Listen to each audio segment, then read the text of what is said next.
atau 5 kali, kemudian prakarya mungkin bisa hanya 2 kali, jadi tergantung pelajarannya dan tergantung gurunya yang memberikan. Kemudian untuk penilaian tengah semester ini dilaksanakan 2 kali, yaitu pada semester 1 dan semester 2 setiap level kelas. Jadi nanti di semester ganjil ini kita akan melaksanakan PTS sekitar bulan September, itu nanti PTS di semester ganjil. Kemudian nanti di semester genap kita ada lagi PTS. Kemudian penilaian akhir semester, kalau dulu UAS ya Ibu ya, Bapak Ibu. Sekarang namanya PAS, ini dilaksanakan 1 kali pada semester ganjil. Biasanya di akhir semester ganjil, yaitu di bulan-bulan Desember. Kemudian untuk PAT, penilaian akhir tahun ini dilaksanakan 1 kali pada semester genap. Ya, itu sekitar bulan-bulan Juni nanti di semester genap. Kemudian bagaimana tentang remedial? Bagi putra-putri kita yang nanti memperoleh nilai harian, penilaian harian ataupun PTS, masih diberi kesempatan untuk melakukan remedial, maksimal sebanyak 2 kali. Nah, nilai kurang dari KKM yang mana? Dari KKM harian. Sebagai informasi, Bapak Ibu, kita KKM-nya ada 2 ya, yaitu KKM sekolah. KKM sekolah kita adalah 75. Ini KKM yang tertera di dalam raport. Kemudian kita ada KKM harian. KKM harian ini lebih besar, yaitu 83. Ya, jadi besarnya 83. Bagi putra-putri kita yang nanti ketika penilaian harian ataupun PTS-nya nilainya berada di bawah KKM harian, yaitu di bawah nilai 83, maka wajib melaksanakan remedial. Kita beri kesempatan sebanyak 2 kali remedial. Ya, nanti akan diambil nilai yang tertinggi tapi tidak melampaui nilai KKM. Jadi misalkan anak Bapak Ibu ulangan pertama nilainya 65, kemudian remedial pertama nilainya misalnya 90, maka akan kita ambil nilainya adalah 83, ya. Jadi bukan di rata-rata, bukan pula diambil nilai tertinggi. Jadi diambil adalah nilai KKM yaitu 83.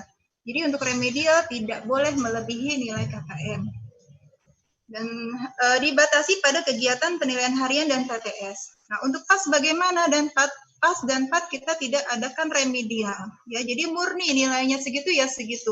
Itu yang nanti akan kita olah di dalam pengolahan nilai raport di akhir semester. Kemudian ada pengayaan. Pengayaan ini dilaksanakan pada siapa? Kepada para peserta didik yang memperoleh nilai di atas KKM harian. Ini boleh kita berhak mendapatkan pengayaan. Namun di pengayaan ini tidak ada penambahan nilai, ya, hanya untuk memperluas pengetahuan peserta didik dengan level soal yang lebih tinggi. Ya. Memang tidak banyak yang ini, tapi ada juga siswa-siswi kita yang rasa ingin tahunya ini sangat besar dan ingin lagi menguji kemampuannya dengan soal-soal yang lebih tinggi. Nah, ini masuk ke dalam program pengayaan. Berikutnya Pak Agus. Nah, kemudian Bapak Ibu tentang kriteria kenaikan kelas. Nah, ini penting juga kita ketahui dari awal bagaimana sih syarat kenaikan kelas di SMP 98. Yang pertama adalah seluruh peserta didik menyelesaikan program pembelajaran selama 2 semester. Kemudian memperoleh nilai sikap minimal baik untuk seluruh mata pelajaran. Jadi Bapak Ibu untuk penilaian di dalam kurikulum 2013 ini ada 3. Yang pertama adalah pengetahuan, kemudian keterampilan, dan yang ketiga adalah penilaian sikap. Nah, ketiga komponen penilaian ini semuanya harus bagus. Untuk pengetahuan dan keterampilan harus minimal KKM. Ya, lebih bagus lagi jika jauh di atas KKM. Kemudian untuk nilai sikap bagaimana? Minimal baik. Kalau nilai sikapnya cukup atau kurang, itu menjadi halangan peserta didik untuk bisa naik ke kelas berikutnya. Ya. Jadi memperoleh nilai sikap minimal baik untuk seluruh mata pelajaran. Sikap ini apa? Terkait sikap sosial maupun spiritual. Seperti itu. Nah, kemudian yang ketiga syaratnya adalah memiliki nilai kurang dari KKM maksimal 3 mata pelajaran pada aspek pengetahuan dan keterampilan untuk kelas 7 dan nilai kurang dari KKM maksimal 2 mata pelajaran pada aspek pengetahuan dan keterampilan untuk kelas 8.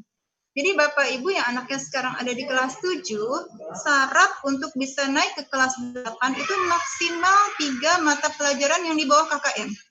Semua mata pelajaran bobotnya sama, dari mulai pendidikan agama sampai dengan prakarya itu bobotnya sama. Artinya dari 10 mapel itu, jika ada 4 mata pelajaran yang nilainya di bawah KKM, maka otomatis tidak naik kelas. Ya, jadi untuk kelas 7 maksimal 3. Nah, untuk kelas 8 naik ke kelas 9 itu kita persempit lagi maksimal 2 mata pelajaran. Seperti itu. Ya, nilai KKM yang kita gunakan di sini sebagai standar adalah nilai KKM sekolah yang 75. Seperti itu. Nah, tapi walaupun kita sedang dalam BDR ini ya, pembelajaran di rumah, tetap harus kita maksimalkan nilainya Bapak Ibu ya. Karena ujiannya memang sangat berat ketika kita belajar di rumah ya. Anak-anak kita belajar di rumah itu ujiannya sangat berat. Karena situasi dan kondisinya ini Bapak Ibu yang harus membangun supaya mereka tetap semangat. Ya, kalau kita bisa membangunnya, maka anak-anak kita tentu akan selalu termotivasi. Ditambah dukungan, support, kemudian pendampingan dari Bapak Ibu, saya rasa mereka akan bisa untuk mencapai nilai yang jauh di atas KKM walaupun kondisinya sekarang tidak belajar secara langsung bertemu dengan gurunya. Makanya di sini peran Bapak Ibu sekali lagi sangat-sangat kami harapkan seperti itu ya. Walaupun sekarang kita belajar di rumah, tapi nilai yang kita peroleh pun nilai yang tinggi ya, nilai yang berprestasi seperti itu. Nah, kemudian yang keempat, nilai akhir diperoleh dari rata-rata nilai 2 semester, yaitu semester ganjil dan semester genap.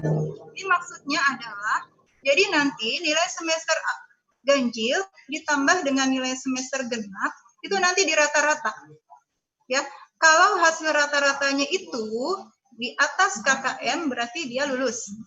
Kalau di bawah KKM berarti dia tidak lulus atau nilai kurang. Jadi bukan nilai di semester akhirnya yang dilihat. Misalnya di semester ganjil nilainya 70, itu kan berarti di bawah KKM. Kemudian nilai di semester genapnya itu misalnya 75. Oh, berarti pas dengan KKM, berarti memenuhi syarat. Lalu anak kita naik kelas, bukan seperti itu. Tapi 70 tadi ditambah dengan 75 dibagi 2. Lalu kita bandingkan dengan KKM-nya. Ada di bawah, pas atau lebih. Ya, kalau di bawah berarti udah masuk 1 mapel tidak memenuhi syarat. Kalau sampai lebih dari 3 mapel, otomatis dia atau si anak ini tidak bisa naik ke kelas berikutnya. Jadi walaupun ini kita sedang berada di semester ganjil, bukan berarti santai-santai, tapi bukan berarti juga kita menekan ke anak kita ya, sehingga mereka jadi stres. Bukan seperti itu.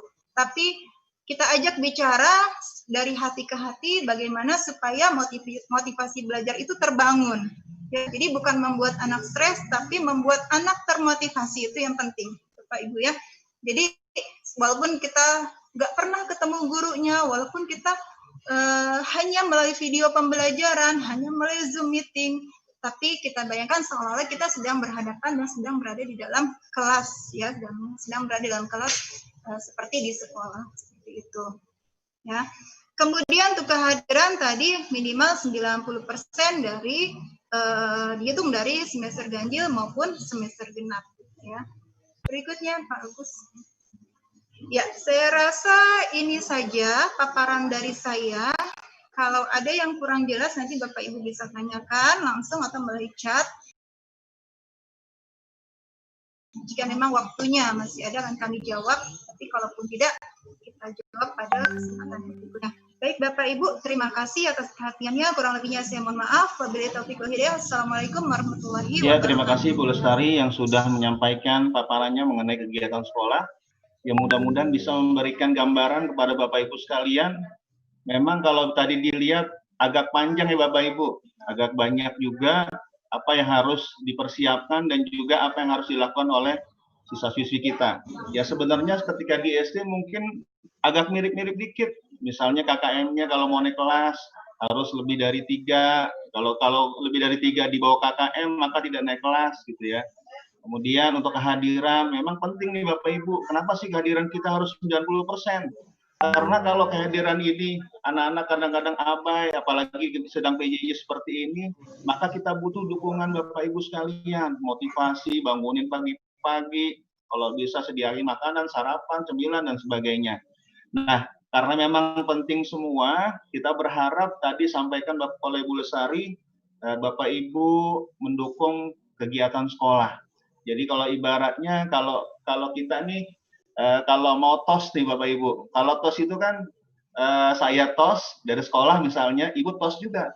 Tapi kalau dari sekolah udah tos nih, kemudian Bapak Ibu nggak ikut tangannya nepak tangan kita, ibaratnya bertepuk sebelah tangan nih Bapak Ibu, ya kan? Yang kita tepuk adalah angin, gitu. Maka kita harapin Bapak Ibu sekalian tidak henti-hentinya, tidak bosan-bosannya, dan tidak berputus asa atau misalnya merasa keberatan karena memang kondisi seperti ini. PJJ kita laksanakan, mungkin sudah belum sampaikan oleh Pak Haji Jarwoto. Jadi kalau anak-anak yang nggak punya HP bisa memakai HP orang tuanya, atau misalnya anak HP-nya bergantian. Bapak Ibu misalnya anaknya nggak punya HP nih, pakai HP Bapak Ibu, sedangkan bapaknya lagi kerja. Ini gimana anak saya ngerjain tugas? Nah, itu nanti kita beri toleransi Bapak Ibu. Kita kasih toleransi. Kira-kira bapaknya pulang kerja, nanti HP-nya dipinjemin, gitu kan, asal melapor dulu kepada Bapak Ibu gurunya. Sehingga dikerjakan di malam hari pun tetap diterima oleh Bapak Ibu guru. Nah, apalagi yang misalnya ada yang nggak punya HP, Pak, saya nggak punya HP. Kemudian di rumah juga HP cuma satu, punya itu juga HP-nya nggak ada internetnya. Nah, gimana nih? Dilaporkan kepada wali kelas atau kepada Ibu Lestari. Nanti kita akan data siapa yang nggak punya perangkat. Kalau nggak punya perangkat, nanti bisa kita kirim nih materi pembelajarannya ke rumah. Kalau memang benar-benar. Tapi saya yakin sih memang sebagian besar kita, ya insya Allah di rumah, ya satu ada nih yang punya HP. Walaupun misalnya nggak semuanya anggota keluarga punya perangkat pembelajaran atau yang ada kuotanya. Tapi minimal satu sudah ada. Dari Bapak Ibu. Terima kasih Bu Lestari. Yang selanjutnya kita dengarkan paparan terakhir yaitu dari Ibu Elifa Fawada sebagai wakil kesiswaan. Mungkin Bapak Ibu sekalian kira-kira apa sih yang harus sanksi-sanksi dan juga peraturan apa sih selama PDR, nanti didengarkan dengan baik. Pada Ibu Eva kami persilahkan.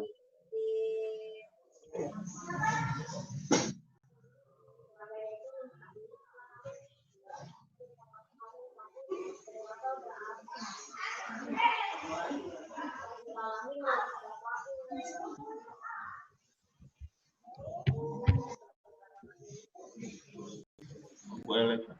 Ya, Bu Eva. Baik. Assalamualaikum warahmatullahi wabarakatuh. Waalaikumsalam warahmatullahi wabarakatuh. Yang terhormat Bapak Kepala SMP 98 Bapak Haji Jarwoto, yang terhormat Bapak Ibu Wakil Kepala Sekolah,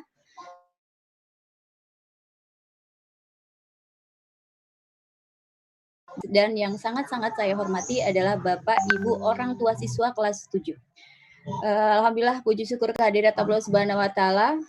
Alhamdulillah, walaupun kita tidak bisa bertatap muka secara langsung, kita masih bisa ketemu via Zoom, masih bisa terfasilitasi, masih bisa menatap wajah-wajah Bapak Ibu.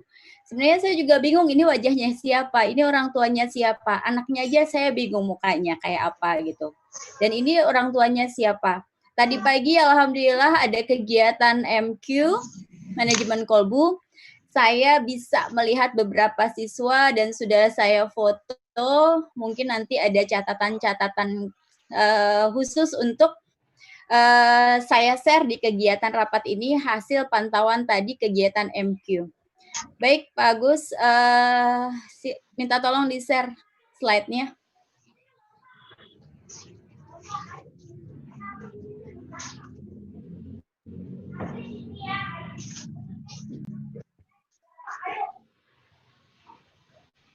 Oke, baik Bapak Ibu.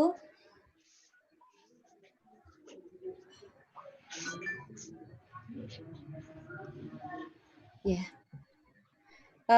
Baik Bapak Ibu, Pak Agus minta tolong slide 1, slide keduanya. Ya, baik Bapak Ibu.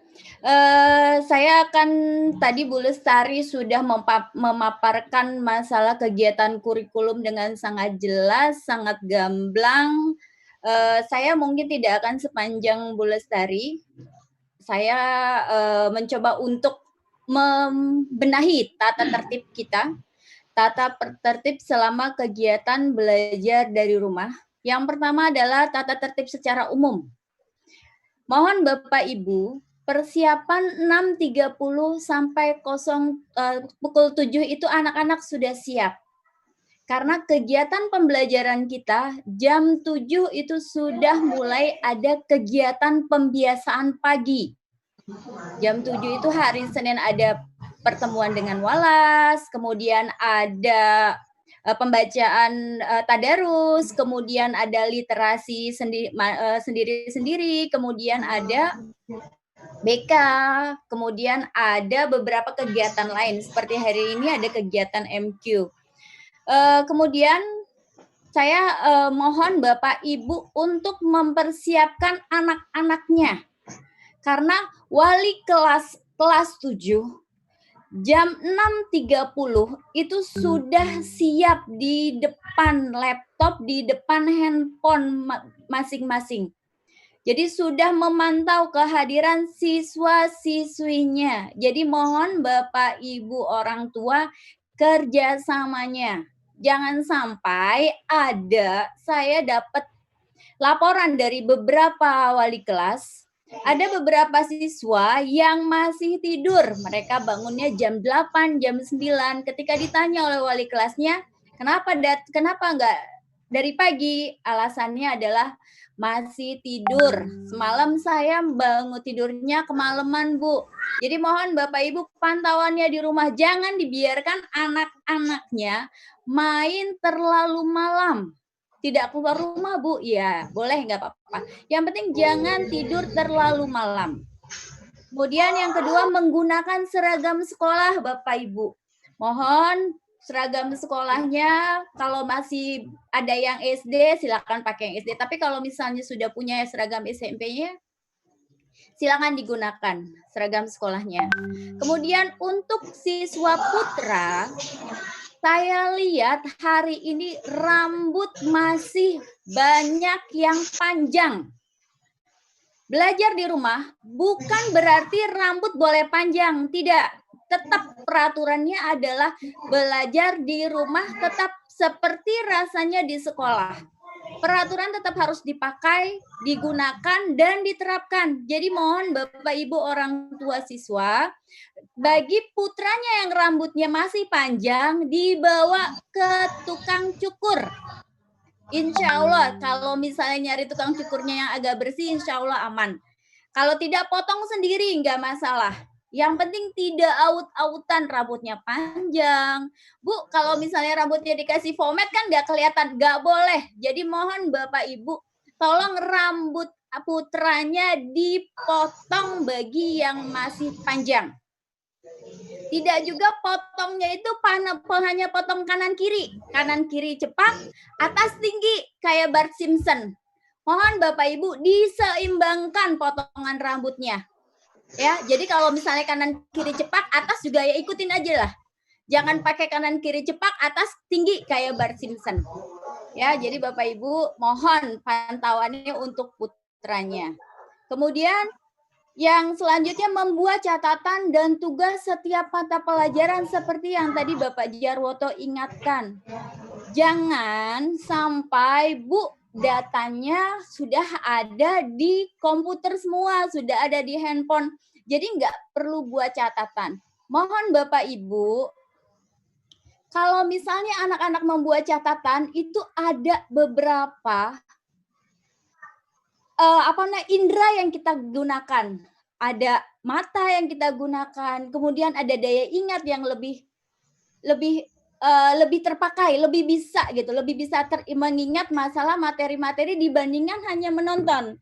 Kalau menonton itu anak-anak cepat lupa, apalagi materinya itu matematika atau materinya PKN atau ya kira-kira bikin anak kayaknya killer, kayaknya susah, kayaknya ngantuk gitu. Tanpa catatan itu bisa gampang banget hilangnya. Jadi mohon Bapak Ibu, putra-putrinya disiapkan juga bukunya. Jadi catatan tetap harus ada setiap mata pelajaran. Lanjut Pak Agus. Nah, oke. Tata tertibnya, oke. Kegiatannya yang pertama absen pagi. Ya, ada wali kelas itu yang memberi absen kepada Bapak Ibu guru.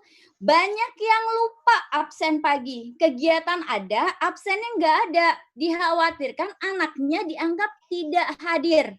Jadi mohon Bapak Ibu diingatkan kembali. Ini saya orang keberapa ya yang ngomong. Tadi Pak Jarwoto, kedua Bu Lestari, kemudian Pak Agus, berarti langsung saya. Absen pagi jangan lupa. Karena ada beberapa absen yang harus anak-anak laksanakan. Yang pertama adalah absen pagi, kegiatan pagi, pembiasaan pagi. Kemudian absennya dan dokumen kegiatan pembiasaan. Biasanya Bapak Ibu guru itu meminta dokumen atau dalam bentuk foto yang dikirim langsung ke WhatsApp wali kelas atau ke WhatsApp Bapak Ibu guru bidang studi. Nah, untuk kegiatan bidang studi ada pembelajarannya, ada beberapa absen yang dilakukan. Yang pertama pembukaan. Pembukaan itu siswa harus absen. Kemudian aktivitas. Kalau misalnya absen doang, biasanya absen doang, setelah itu di tengah-tengah anak udah nggak jelas ada di mana, itu juga masuk ke dalam penilaian. Karena Bapak Ibu walaupun tidak bertemu, tapi tetap berkomunikasi melalui Google Classroom. Ada beberapa pertanyaan yang harus direspon oleh siswa-siswinya. Ada beberapa pertanyaan yang benar-benar butuh respon dan butuh jawaban dari putra-putri Bapak Ibu. Jadi usahakan anak-anak tetap berada di depan komputer, depan handphone, awas. Layar handphone jangan sampai berubah. Nanti pas giliran pertama ya Google Classroom, berapa menit kemudian eng berubah jadi YouTube. Eng berubah jadi yang beda lagi. Jadi mohon dipantau ya Bapak Ibu ya, diintip-intip aja, dilihat. Kira-kira itu layarnya berubah apa enggak? Ya. Kemudian penutup. Ini fungsinya apa? Terakhir, ketika akhir pembelajaran ada penutupan. Jadi mohon anak-anak juga absen di situ, memberi komentar biasanya, tidak dalam bentuk absen Google Classroom, tapi tidak dalam bentuk absen Bitly, Google Form, tapi dalam bentuk komentar yang ditutup oleh Bapak Ibu guru mata pelajaran di Google Classroom. Kemudian apalagi kelengkapan tugas. Tugas ini semuanya harus dilengkapi. Udah nggak ketemu sama anaknya, ditelepon susah, tugasnya bolong-bolong. Jadi mohon tetap anak-anak semuanya melengkapi tugas. Sampai hari ini saya sudah mendapat data beberapa anak yang belum mengirim tugas. Jadi mohon Bapak Ibu ya dipantau. Lanjut Pak Agus. Oke, keputusan hasil raker. Nah, Dewan Guru ini keputusannya. Gimana siswa yang terkendala? Seperti tadi dikatakan Bu Lestari, bagi siswa yang terkendala, menghubungi Walas, menginfokan kepada Walas. Apakah sakit, izin, atau ada apa? Silakan hubungi kepada Walas. Kemudian apa terkendala kuota? Silakan hubungi kepada Walas. Biar Walas bisa menginformasikan kepada Bapak Ibu guru. Kami tidak hari ini memberi tugas, pokoknya hari ini wajib dikumpulkan. Memang benar idealnya seperti itu. Tapi bagi siswa-siswi yang terkendala, kami juga masih punya kebijaksanaan. Apabila sakit, boleh tugasnya terlambat. Kuotanya nggak ada hari ini habis, nanti Bu tunggu Bapak saya dapat uang baru kita beli kuota. Boleh nggak apa-apa, tapi jangan terlalu lama. Karena setiap minggu Bapak Ibu guru memberi laporan. Wajib membuat laporan dan setiap 2 minggu sekali laporan itu harus dilaporkan ke Sudin. Jadi jangan sampai nama-nama siswanya itu masuk ke laporan. Ya Bapak Ibu ya, idealnya semua lengkap. tugas segala macam, kuis ataupun tugas-tugas semuanya lengkap. Paling lambat 1 minggu. Itu udah paling lambat sekali. Karena hari Sabtu dan hari Minggu siswa-siswi, anak putra-putri Bapak Ibu bisa melengkapi tugas-tugas. Ya, kalau misalnya terkendala. Oke. Siswa yang tidak ada kabar. Itu gimana nih untuk siswa yang tidak ada kabar? Siswa yang tidak ada kabar dicari pasti sama wali kelasnya.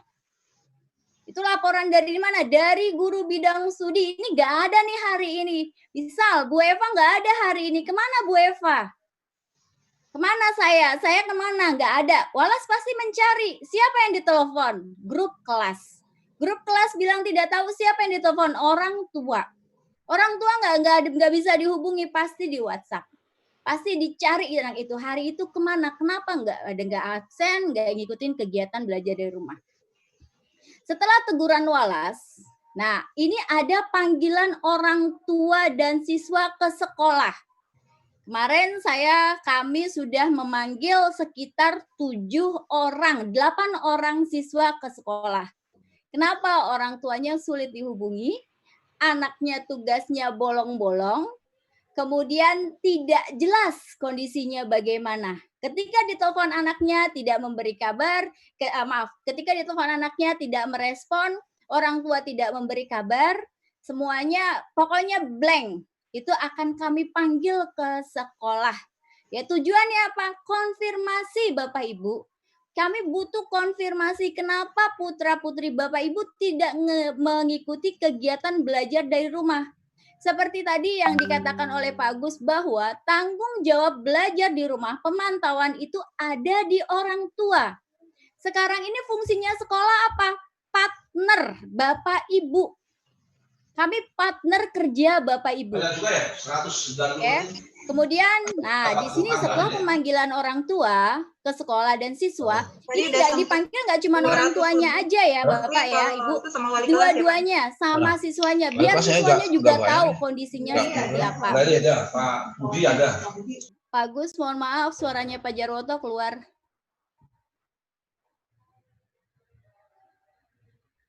Oke, nah di sini kita butuh peran orang tua dan keluarga. Bagus, kemarin saya sudah mendapat kabar, ya Bu, orang tua saya kerja, tapi ternyata ada kakaknya yang bantu memantau. Ternyata ada saudaranya, ada omnya, ada kakak sepupunya yang bisa memantau. Jadi mohon Bapak Ibu, bagi yang kesulitan, mungkin dari pagi berangkat kerja, tolong titipkan pemantauan itu ke orang yang ke keluarga Bapak Ibu, entah itu kakaknya, entah itu sepupunya, biar tidak ada misinformasi, karena pasti dicari oleh guru bidang studi atau walas.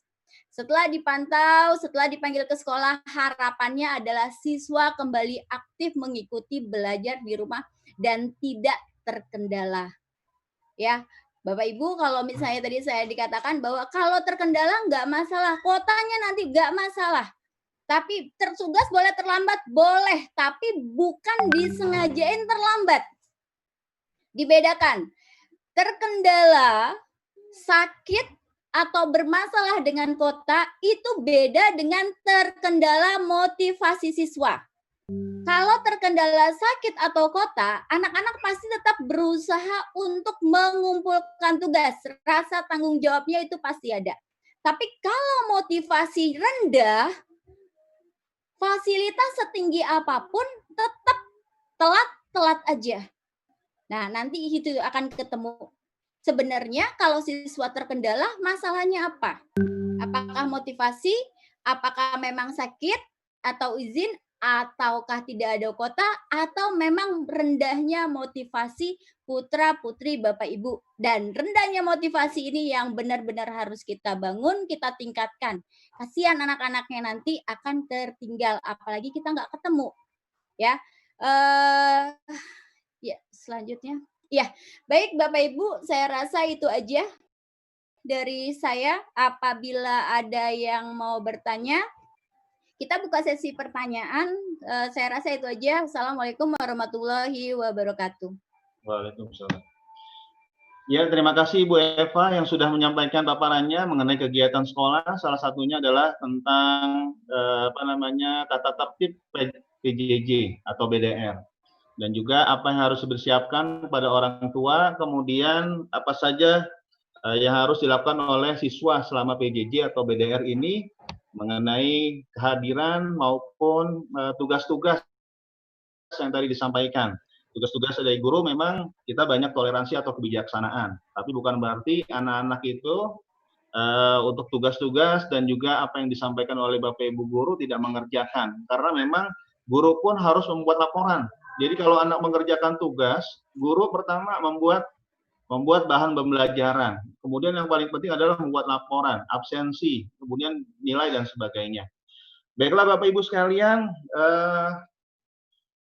apabila ingin bertanya kepada Bapak Ibu dipersilahkan dengan boleh menuliskan di kolom chat atau Bapak Ibu menunjukkan tangan nih, melambaikan tangan. Melambaikan tangan bisa Bapak Ibu ya di situ. Kalau ada yang bertanya atau saya mute dulu nih, unmute dulu.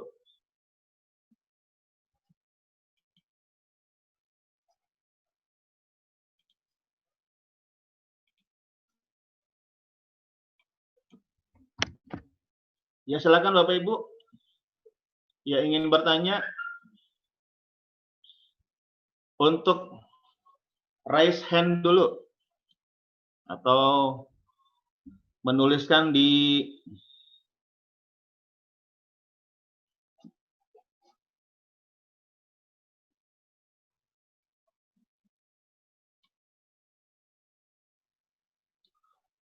ada yang bertanya Bapak Ibu?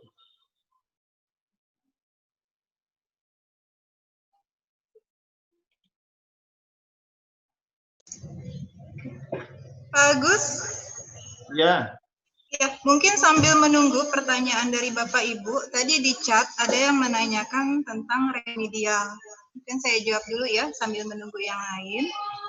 Tadi ada yang bertanya, pertanyaannya, remedial apakah siswa yang mengajukan atau guru sudah langsung menjadwalkan remedialnya? Ya, Bapak Ibu, terkait remedial, ini biasanya, jadi gini, setelah penilaian harian dilaksanakan, lalu siswa diinformasikan nilainya, atau kalau pas BDR ini biasanya nilainya siswa sudah bisa langsung melihat ya, itu biasanya bisa jadi dua-duanya, ya.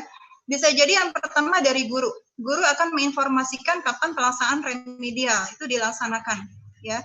Misalnya hari ini ulangan, dijadwalkan 3 hari kemudian atau seminggu kemudian, itu tergantung dari gurunya masing-masing, ya. Atau bisa juga siswanya yang mengajukan, ya, Pak, Bu, nilai saya di bawah KKM, saya ingin remedial tanggal sekian, itu bisa saja disampaikan kepada Bapak Ibu gurunya masing-masing. Yang menjadi masalah di sini apabila siswa sudah tahu bahwa dia harus remedial, ketika pelaksanaan remedial dijadwalkan, dia tidak hadir, sehingga akhirnya gurunya mengejar-ngejar, ya, sampai seminggu, 2 minggu, sebulan, bahkan sampai menjelang akhir semester. Ada siswa yang belum remedial. Nah, ini jangan sampai seperti ini Bapak Ibu. Kasihan Bapak Ibu gurunya, sementara dia harus berganti materi yang lain, dia mesti ngurusin remedial. Walaupun sebenarnya bisa saja dilewati ya. Artinya bukan berarti harus nunggu anak yang remedial ini, tapi kasihan juga si anak, maka dia nanti akan menumpuk-numpuk di situ ya, menumpuk-numpuk hutang istilahnya, kasarnya seperti itu. Ya, kemudian ada lagi masalah seperti ini Bapak Ibu. Ada siswa gurunya belum melaksanakan ulangan, tapi dia sudah menanyakan kapan remedial. Nah, ini dipertanyakan. Hari ini ulangan atau besok kita akan ulangan ya, bab pertama tentang sistem reproduksi misalnya kelas 9. Bu, ada remedial nggak? Bu, ada remedial nggak? Itu jangan sampai seperti itu. Berarti siswanya udah pesimis. Berarti terlihat di situ bahwa dia tidak siap ya untuk melaksanakan penilaian harian. Nah, ini yang harus kita antisipasi. Jangan sampai muncul rasa ketidakpercayaan diri ya.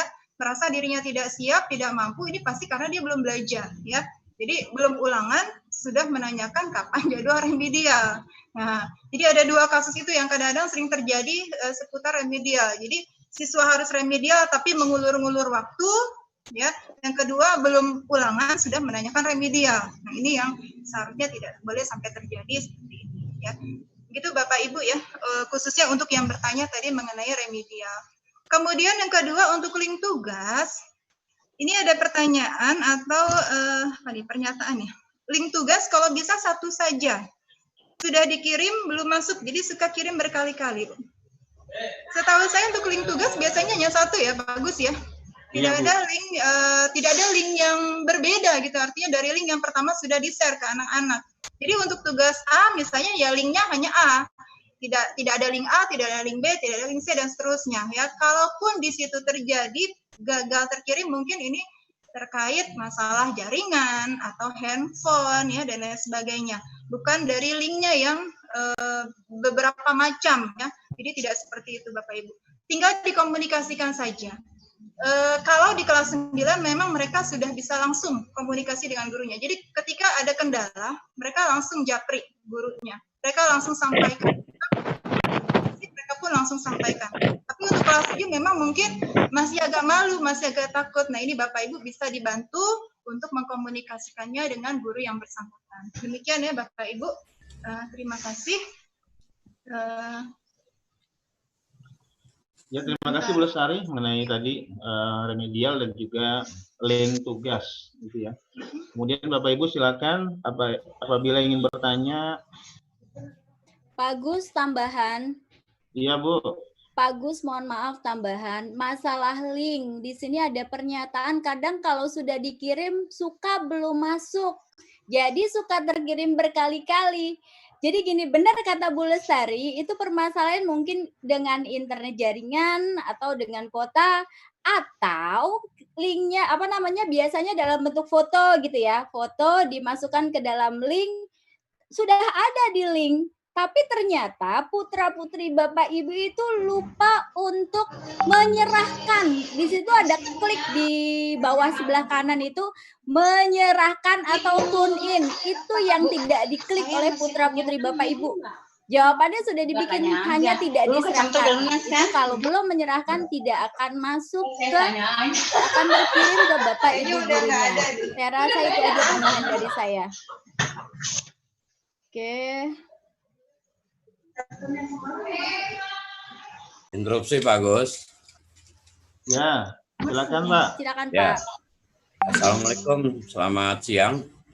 Selamat siang. Perkenalkan saya dengan Iwan Raharja, OTM dari Hutama Wirawan Raharja, kelas 7A. Untuk penjelasan terkait dengan agenda hari ini saya cukup jelas. Cuma saya untuk memastikan aja, terakhir di acara Mata Najwa, Mas Menteri itu menyampaikan untuk kendala kuota. Suaranya Pak.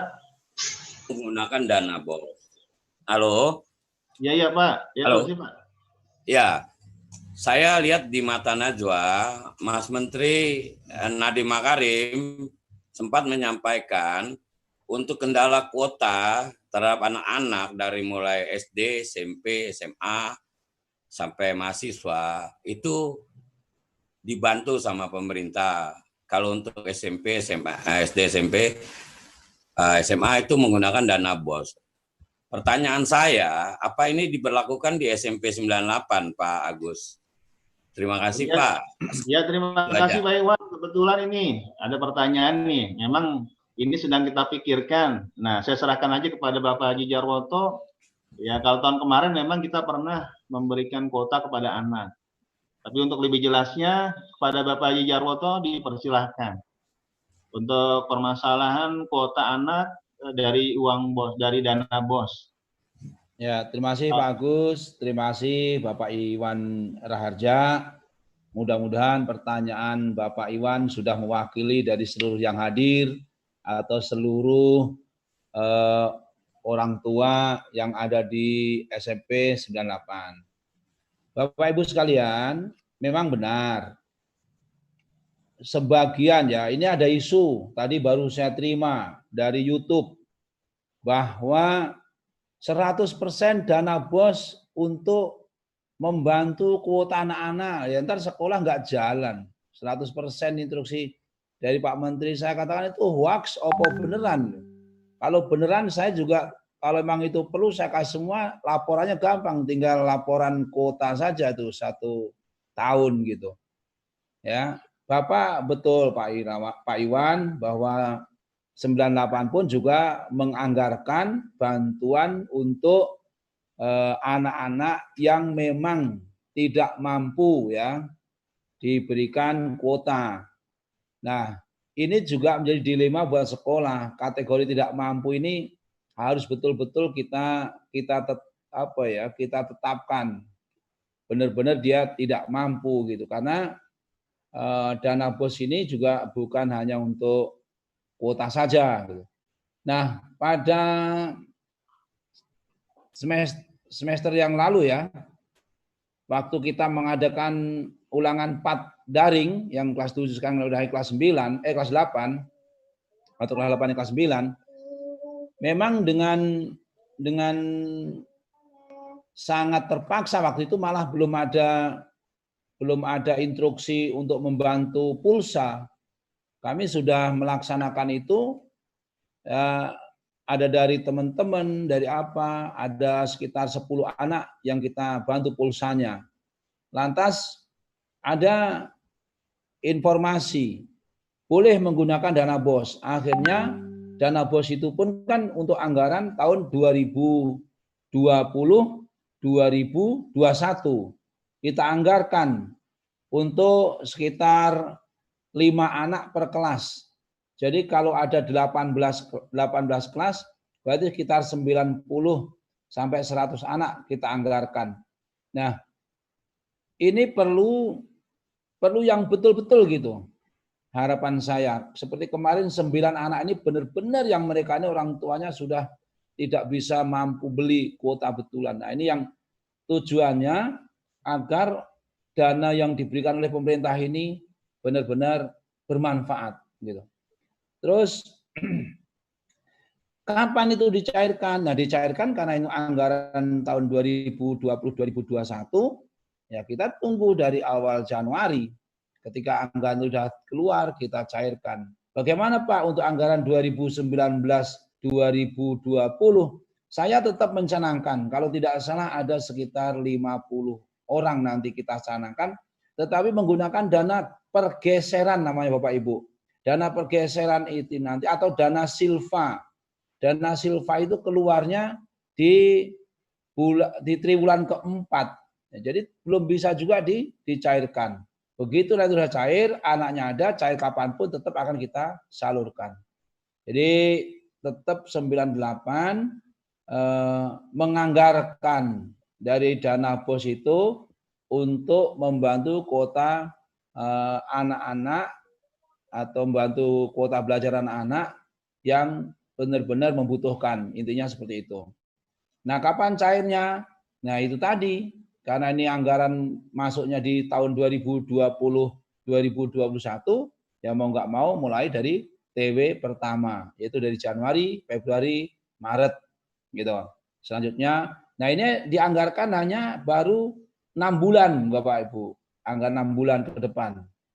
Nah kalau misalnya nanti data sudah masuk, dana cair, insya Allah akan saya kirimkan kepada data. Maka dari itu harapan saya, Bapak Ibu wali kelas yang pada saat ini hadir, ada Pak Budi, Pak Wasis, terus Bu Nur Laili, ya bisa benar-benar menyeleksi putra-putrinya mana yang membutuhkan itu. Jangan sampai nanti setiap anak dikasih ini kepengin, akhirnya ada apa itu benar dari Pak Mas Menteri, kalau dipanggilnya Mas Menteri Pak, bukan Pak Ibu, bukan Pak Menteri, Mas Menteri mau dipanggilnya, 100% dana BOS untuk alokasi kuota. Nah ini saya pikir juga perlu ditinjau kembali, karena ada kebutuhan yang lain untuk dana BOS itu. Demikian Pak Iwan. Mungkin ada yang perlu disampaikan lagi? Ya, terima kasih ya. Pak Haji Jarwoto. Ya, Pak. Cukup jelas penyampaiannya. Ya. Mudah-mudahan OTM lain juga cukup mengerti. Ya. Karena ini menyangkut kelangsungan dan kelanggengan pembelajaran dari rumah. Iya. Ya, terima kasih sekali lagi juga buat Pak Agus, Ya, Ibu Pak. Eva, Ibu Lestari. Oh, Salam begini, Pak kenal. Iwan. Untuk selanjutnya saya akan mengikuti arahan dari sekolah dan tetap mendukung untuk pembelajaran di SMP Negeri 98. Terima Begini kasih. Bapak Ibu, Pak Iwan mohon juga dibantu ketika nanti ada korlas ini, korlas kelas 7, mohon dilihat peran korlas ada satu kelas yang memang nggak punya HP, korlas ini tanggap. Nah, dia mau patungan ya membantu HP untuk anak-anak. Saya pikir itu satu perbuatan yang sangat mulia betul. Ya, karena kalau seperti itu kalau tidak dibantu melalui korlas dan komite, memang itu tidak terwujud. Tapi solusi anak-anak yang tidak memiliki HP tadi, solusi anak-anak yang tidak punya HP tadi sudah dijelaskan oleh Ibu Lestari atau Pak Agus juga, itu bisa dikirim materinya ya, atau orang tuanya ngambil atau nanti dikirim begitu. Nah, mohon bantuan sekali lagi kepada wali kelas dan korlas, mohon bisa bekerja sama untuk menentukan mana putra-putrinya yang layak untuk diberikan bantuan kuota itu, tulis namanya, kemudian nanti ada nomor HP-nya, langsung kita berikan ke operator sekolah agar dicatat ya, ketika dananya sudah cair, saya pasti akan saya cairkan, tidak mungkin tidak cairkan, walaupun sudah terlambat mungkin sebagai rimbesnya gitu, tetap akan kita cairkan dan itu berlangsung 6 bulan ke depan. Demikian Pak Ibu sekalian. Ya, terima kasih Pak. Silakan dilanjut Pak. Ya. Tadi di chat ada pertanyaan nanti Pak Agus. Memberikan pertanyaan, ini ada pertanyaan nih Pak. Ya. Kepada Bu Lestari ini sebenarnya pertanyaannya atau kepada Bu Eva. Yaitu ketika jadwal belajar matematika, guru yang bersangkutan tidak menerangkan atau menjelaskan secara Zoom. Yani orang tua kesulitan karena memang kalau pelajaran matematika harus menerangkan kepada anak.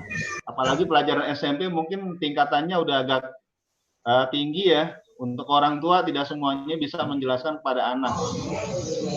Pada Bu Eva kali ini bisa memberikan jawaban atau Bu Lestari, karena memang kalau Zoom terus-terusan juga kumulinya lama. Gitu ya, Bu Eva gimana Bu Eva? Ya baik Pak Agus, terima kasih Bapak Ibu. Pertanyaan, emang matematika ini pelajarannya dilema sekali ya. Sebenarnya gini, dijelasin di kelas, kita face to face, kita ketemu sama anak, saya duduk di sini, udah ngejelasin pelan-pelan banget. Ngerti. Disenggol sama temennya. Tadi gimana Bu cara ngerjainnya? Tadi gimana Bu? Itu dilema matematika. Selama saya mengajar, kalau kita ya Bu Lestari yang ngadain, kalau kita suka ngadain namanya bimbel ya, bukan bimbel, Pak Bu Lestari? Pelayanan tuh. Konsul. Kita sering mengadakan konsul sebelum kita BDR ini, yaitu sudah dijelaskan pelan-pelan, udah itu pas lewat, keluar dari ruangan wakil, balik lagi, Bu ini tadi gimana caranya ya Bu ya? Padahal udah detail banget pelan-pelan. Apalagi sekarang jarak jauh tidak bertemu muka. Nah, menerangkan harusnya kan guru bersangkutan menerangkan dulu atau nge-zoom. Kalau nge-zoom enggak Bapak Ibu, kasihan kalau terlalu banyak nge-zoom, tekor ibu-ibu, bapak-bapak, karena Zoom itu lumayan kuotanya. Kalau anak-anak Zoom itu kita seperlunya seminimal mungkin. Kemudian biasanya Bapak Ibu guru matematika itu membuat video penjelasan materi. Nah, dari penjelasan itulah yang harus disimak oleh anak-anak. Setelah ada penjelasan materi, biasanya ada review tanya jawab. Apakah anak-anak sudah mengerti akan materinya? Kalau nggak ngerti, di menit keberapa nggak ngertinya? Bagian yang mana nggak ngertinya? Biasanya itu dievaluasi kembali sama Bapak Ibu guru. Apalagi khususnya matematika. Ya. Terus langsung memberikan tugas atau PR. Yang saya tahu, kami guru matematika itu tidak sewenang-wenang memberikan tugas atau PR. Pasti sudah memberikan video materi atau penjelasan di kolom materi di Google Classroom. Jadi mohon coba, mungkin tidak terlihat streamnya atau kurang paham anak-anaknya kalau langsung memberikan tugas atau PR. Mudah-mudahan sih saya rasa tidak ya. Kemudian usulan. Nah, karena jujur saya nggak bisa menjelaskan ke anak saya kalau anak saya kurang paham. Ya itulah, kita agak sulit ya. Anak-anak juga harus aktif belajar. Silakan kalau misalnya kurang paham, monggo ada cara-caranya di Google. Kalau nggak paham materi ini, diklik di Google, cari ini materinya, penjelasannya seperti apa. Kalau ada kuota lebih, silakan cari di YouTube. Ada cara-cara materi-materi yang mungkin bisa membantu untuk pengertian, untuk anak-anak lebih ngerti masalah materi yang sedang diajarkan. Ya itu ya Bapak Ibu ya, apalagi sekarang kan memang zamannya zaman internet, semuanya butuh, jadi saya rasa sih solusinya itu aja. Kalau memang dikasih penjelasan, Bapak Ibu gurunya udah memberi penjelasan, udah video, kemudian anak-anaknya masih belum paham, silakan di googling atau cari YouTube-nya. Boleh tanya nggak Bu? Boleh, silakan dijapri guru matematikanya. Gimana caranya? Silakan dijapri, tidak ada masalah. Saya biasanya kelas 9 membuka kolom curhat. Itu mereka nggak ngerti di menit keberapa, caranya gimana. Biasanya saya bikin video pembelajaran untuk menjawab semua pertanyaan mereka. Pas besoknya kita ketemu lagi, insya Allah anak-anak sudah paham. Saya rasa itu aja Bapak Ibu untuk pelajaran matematika. Bu Leli, mohon maaf Bu Leli, kita nih 1 MGMP. Bu Leli masih hadir? Pak Agus, Bu Leli masih ada? Ada Bu. Bu Leli bisa di-unmute? Ke perpus. Oh, ke perpus. Ya, Bu Leli di sana ya. Ya, saya rasa itu. Silakan Bapak Ibu yang mau bertanya lagi. Ini gini. Adican juga ada tuh. Kalau Bapak Ibu pengkondisian putra-putrinya ketika mau belajar menggunakan seragam itu biar dia ada kesungguhan. Ya, ada kesungguhan. Mulai dari pertemuan dengan walas itu udah menggunakan seragam, sehingga nanti ketika sudah tatap muka jangan sampai lupa ke sekolah nanti nggak pakai seragam karena terbiasa selama BDR itu tidak menggunakan seragam dengan baik begitu. Jadi tidak apa-apa, persiapan Bapak Ibu sekalian atau ibu-ibunya nih ya, kalau bapaknya mungkin sudah berangkat kerja, ibu-ibunya itu pagi itu sudah dikondisikan bahwa mau belajar harus pakai seragam yang rapi. Sama dengan Bapak Ibu guru ketika di sekolah walaupun tetap menggunakan pakaian yang sesuai dengan seragamnya gitu. Kemudian kalau bisa gurunya bikin video sebelum mulai pembelajaran. Saya pikir harusnya Bapak Ibu guru juga udah melampirkan itu di materi pembelajaran itu ada video-video gitu. Nah, gunanya tatap muka atau tatap muka sebelumnya dengan Zoom itu Bapak Ibu sekalian untuk mengkondisikan putra-putri udah hadir belum semua gitu. Sekarang juga untuk motivasi kepada anak-anak agar tetap semangat, agar tetap serius. Ya tadi contohnya baru sekali saya mengikuti kegiatan dengan Bu Eva dengan tadi pagi yang MQ itu ternyata anak-anak sudah rapi menggunakan pakaian muslim gitu. Dan itu anak-anak juga terlihat antusias. Saya lihat di layar satu persatu itu ada berapa layarnya itu saya geser-geser ternyata anak-anak itu sungguh luar biasa gitu kalau dari Zoom itu. Nah ini seperti ini kan bisa kelihatan semua walaupun ada di layar nomor 1 ini ada 8 layar, itu ada 8 grup, kita bisa lihat satu persatu. Nah grup terakhir yang kelihatan tulisannya semua, foto-fotonya tidak ada yang kelihatan. Nih.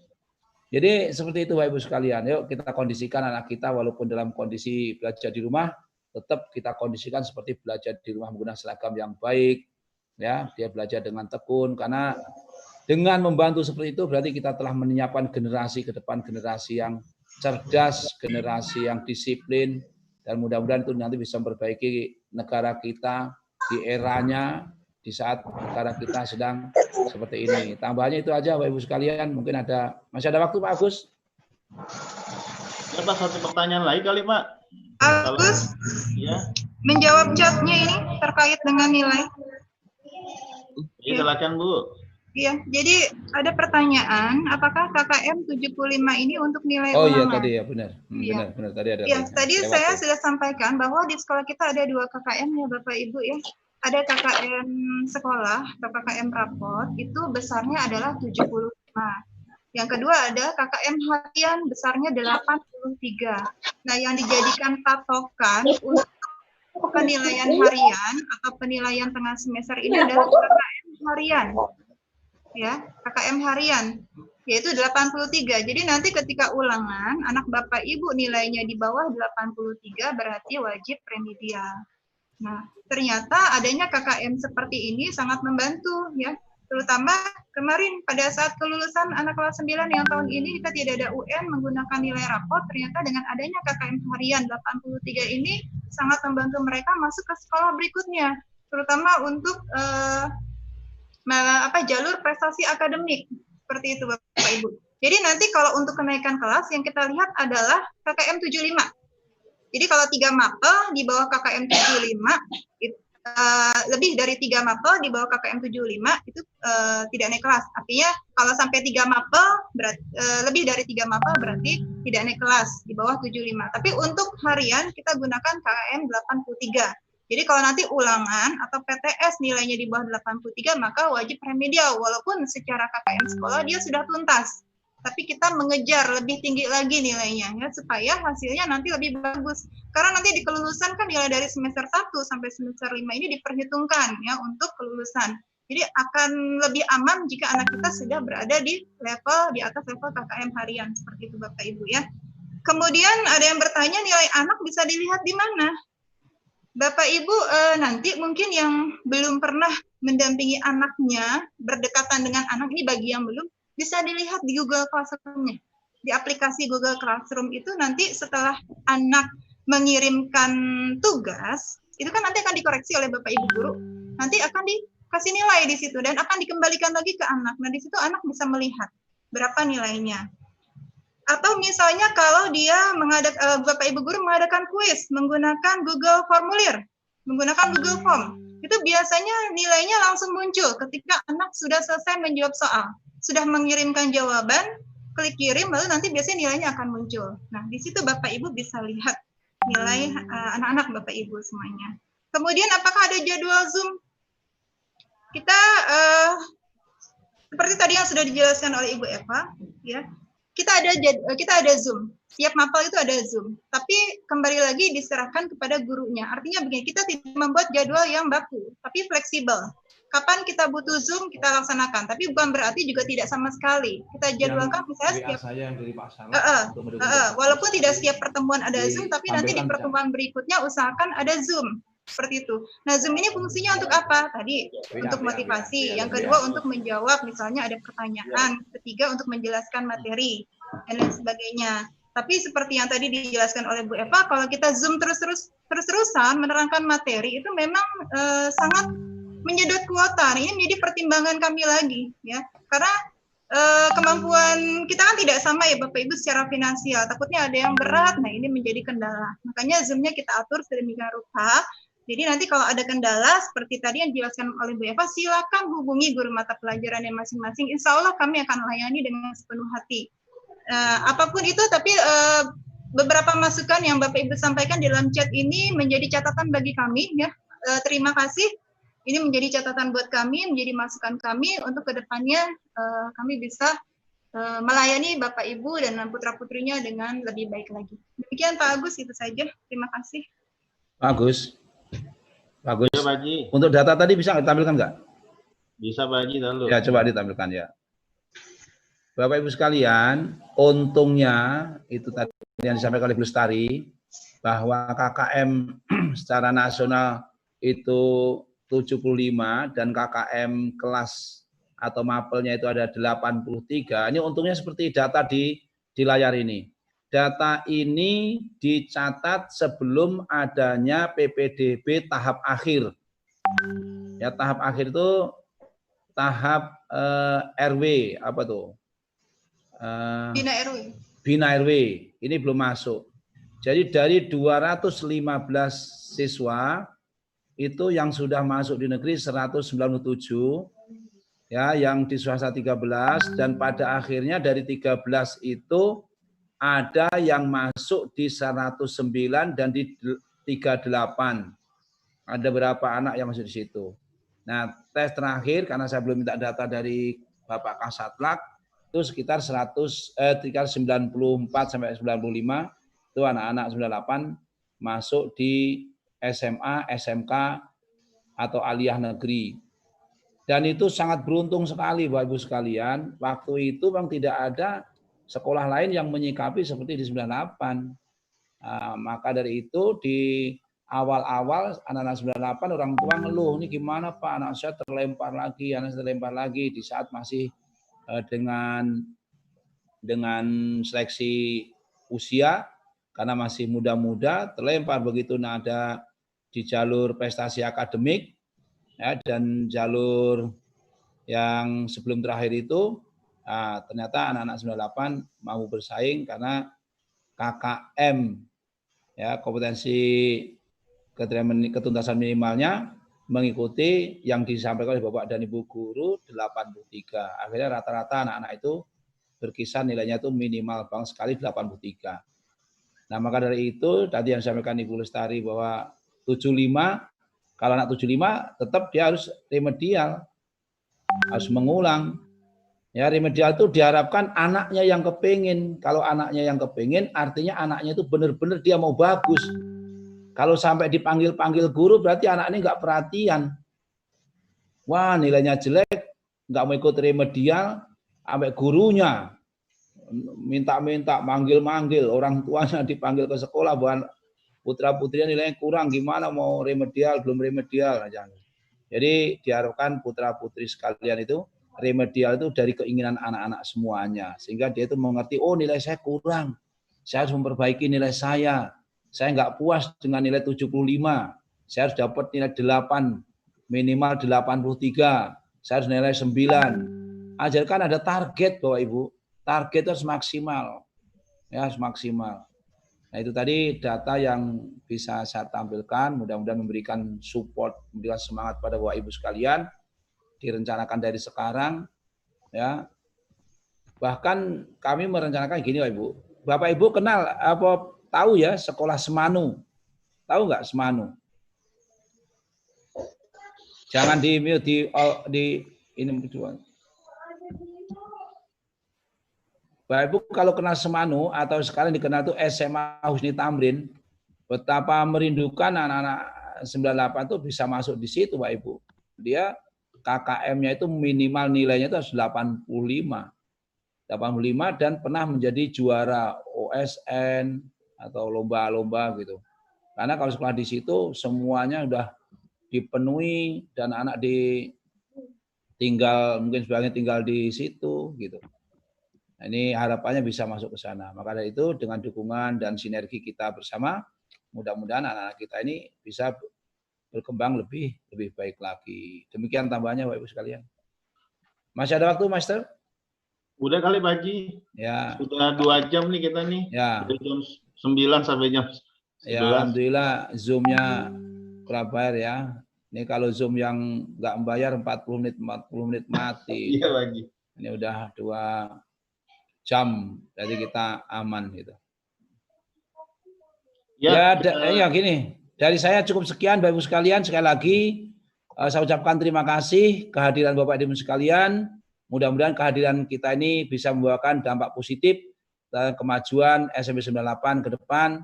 Karena nanti KKM setiap sekolah juga udah ngimbangi dengan KKM di 98. Kerja keras kita mudah-mudahan memberikan hasil yang baik buat anak kita, sehingga ke depan anak kita bisa mencapai harapan yang diinginkan. Terima kasih. Wassalamualaikum warahmatullahi wabarakatuh. Selanjutnya serahkan pada Pak Agus. Waalaikumsalam warahmatullahi wabarakatuh.